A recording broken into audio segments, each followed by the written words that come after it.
Selamat siang semuanya. Perkenalkan, saya Tesya Sinta Damian Sibuan.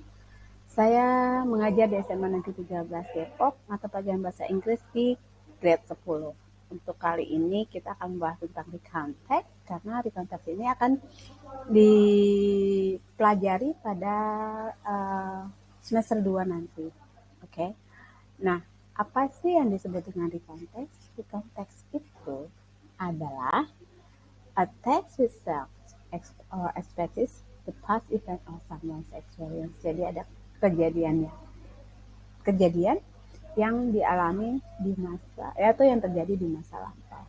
Nah, berdasarkan definisi teks recount text ini, kita bisa membagi recount text itu menjadi 3, yaitu personal, imaginative, or factual. Personal recount adalah teks yang menceritakan tentang pengalaman yang dialami oleh seseorang, ya, di masa yang lampau. Jadi dia menceritakan tentang kejadian-kejadian yang dialami orang tersebut.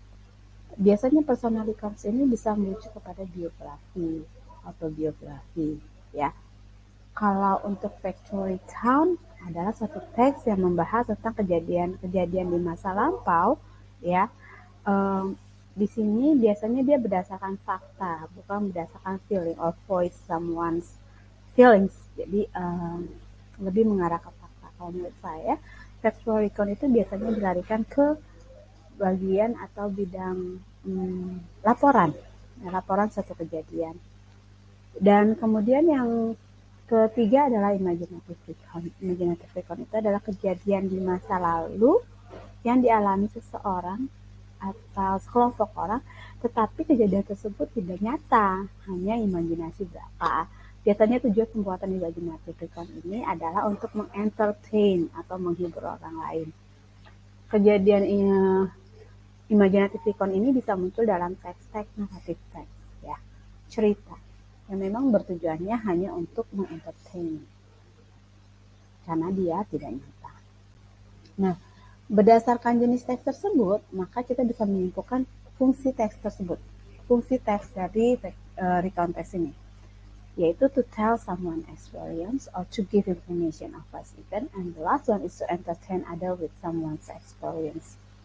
Jadi ada 3 jenis, ada 3 fungsi berdasarkan 3 bagian teks recount yang sudah kita bahas sebelumnya. Nah, untuk memahami sebuah teks yang baik, maka kita harus mengetahui tentang generic structure dalam suatu teks tersebut.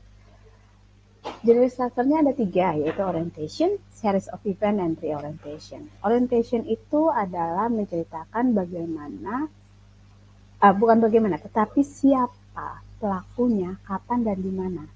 Jadi mengerucutkan suatu ide yang lebih spesifik, ya. Jadi dia harus jelas siapanya kah, who-nya, when-nya, where-nya.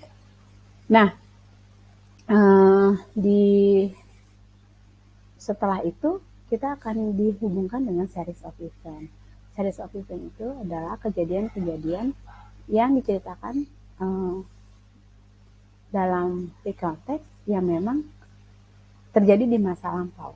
Nah, karena dia berurutan ada series of event, maka kita nanti akan membicarakan tentang language features-nya, ya.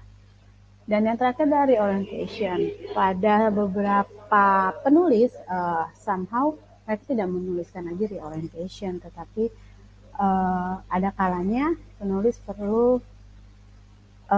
menekankan kembali tentang apa, siapa, bagaimana, dan bagaimana kejadian tersebut, dibuatkan dalam satu paragraf, disebutnya dengan reorientation. Jadi mengingatkan kembali si pembaca akan fungsi dari tujuan penciptaan dari teks recount tersebut, gitu. Jadi kesimpulannya, ini reorientation ini boleh ada dan boleh tidak.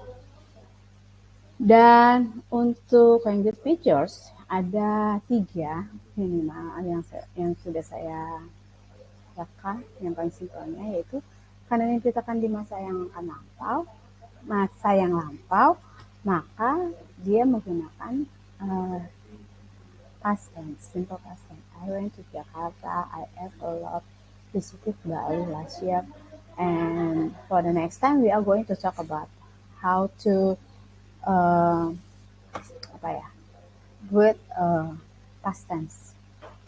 And then ada yang kedua yaitu using chronological conjunction like first, then, before, after, karena ada beberapa seri kejadian yang harus dihubungkan. Then, before that, after that, like that. So, jadi memang diperlukan kata-kata pendukungnya, ya. Dan yang ketiga harus menggunakan using adverbial phrase or time somehow. Jadi karena dia juga ceritakan tentang kapan dan bagaimana, itu penting sekali adverbial phrase or time-nya, ya. Terima kasih.